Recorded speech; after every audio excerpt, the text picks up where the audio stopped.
Chers compatriotes, nous sommes au milieu de la campagne électorale et l'attitude de nos adversaires frise un mépris contre le peuple congolais. Arrivés au pouvoir par mensonge, ils ont géré le pays en nous mentant, en nous faisant des promesses mensongères, et aujourd'hui, pendant la campagne, ils nous mentent encore. Ça, c'est une façon de se moquer de nous comme peuple congolais. Nous avons suivi hier des montages ridicules, des tweets ridicules, qui disent que le patron du M23 apportera un soutien à Moïse Katumbi. Si vous allez sur son compte Twitter, vous ne verrez jamais ce tweet. D'ailleurs, vous verrez un démenti qu'il a fait. Vous allez voir Nzangi arrive à Butembo. Il accuse le président Moïse Katumbi. Et tout en sachant que c'est faux, il ment.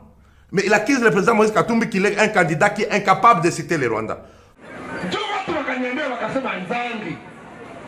Est-ce qu'on appelle tena tutie le président mwenye?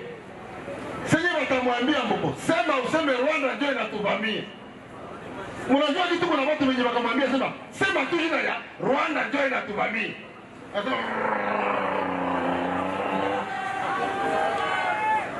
Aseme sema tu, sema anasema donc kuprononcer jina ya Rwanda iko nguvu juni Kalomera.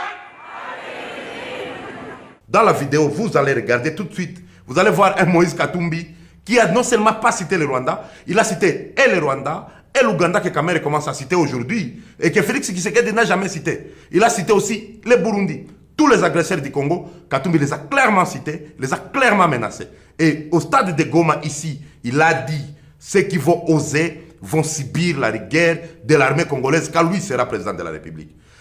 Voilà, mais je ne vois pas comment, en continuant à traiter Paul Kagame ou Yoweri Museveni d'agresseurs, de grands méchants loups, de diables et de tout ce que vous voulez, que je ne vois pas comment on peut réussir à obtenir justice et réparation. Mes pensées vont d'abord à la population congolaise. Nous avons de milliers de déplacés, des guerres dans notre pays.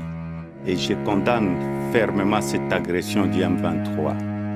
Vous savez que ce soit le Rwanda, ou le Burundi, ou l'Ouganda, je ne serai jamais d'accord que le pays voisin puisse aider les rebelles dans notre pays. C'est une guerre injuste. Le M23 doit partir. Ces gens ont créé cette guerre du M23 juste pour des calculs électoralistes.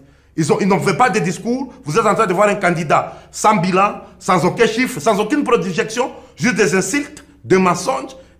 Et il vacille. Ce n'est pas comme un président de la République. En fait. C'est comme quelqu'un qui vient de parachuter, mais qui ne comprend pas. Comment un président peut dire à Bunia que Bunia est en paix, que Bunia est développé? Un président qui dirige le Congo peut dire que Bunia est en paix et Bunia est développé? Sérieux?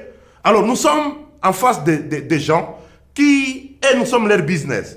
Ils ont créé cette guerre pour cacher les insuffisances de gestion de la République, les détournements, les mensonges. Et comme il n'y a pas de crime parfait, dans une des réunions de leur coalition, présidée par Kamere et Lukwebo, ils ont dit clairement, utilisons la guerre pour gagner les élections.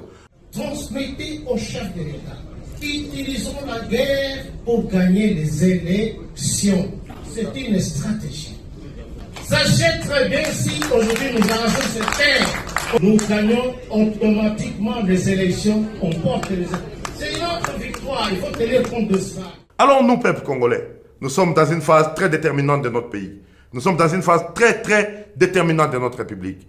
Si par malheur, ces gens gagnaient les élections, par malheur je dis, vous allez voir le Makenga à Kinshasa, l'état-major général, vous allez voir le Willy Ngoma à Bukavu, vous allez le voir à Goma. C'est juste une phase, ils sont en train d'amplifier une guerre, la créer comme un scandale, en fait de se faire un discours électoral. Après ils vont plier parce que c'est un deal. Ils vont conjuguer et le Congo va redevenir encore une boucherie humaine comme aujourd'hui. À bon entendeur, un petit mot suffit. Merci.